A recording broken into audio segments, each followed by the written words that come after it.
Rahm Emanuel may be a Democrat in one of the most democratic cities in the world, but that doesn't mean he is popular there.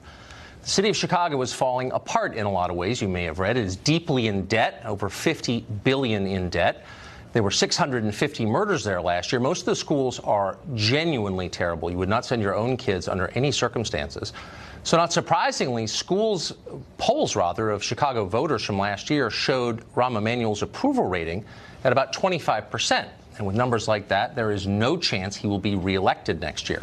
But like a lot of unpopular Democrats, Rahm Emanuel has a plan to keep himself in power. If he can't win over existing voters, and he hasn't been able to, he can create new ones. Chicago is rolling out a new government ID card called CityKey. A few months ago, Emanuel explained that CityKey is intended to bring illegal immigrants, quote, out of the shadows. CityKey is designed to thwart federal law enforcement.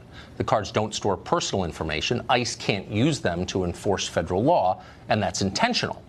Now, Chicago has announced that these cards, which were designed for illegal aliens, can be used for voter registration. In other words, non-citizen illegals will be able to vote in the city of Chicago, including in federal elections that affect you.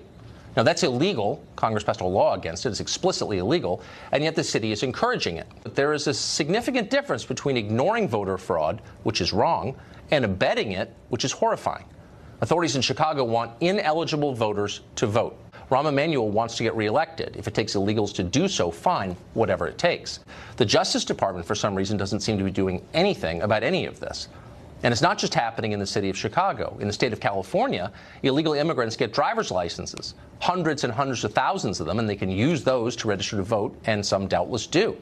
In the state of Maryland, some towns are trying to legalize voting for illegal immigrants. How long until that's a Democratic Party platform plank? How long until some federal judge in, Hawaii declares that preventing illegal aliens from voting is racist and demands they get the vote immediately nationwide?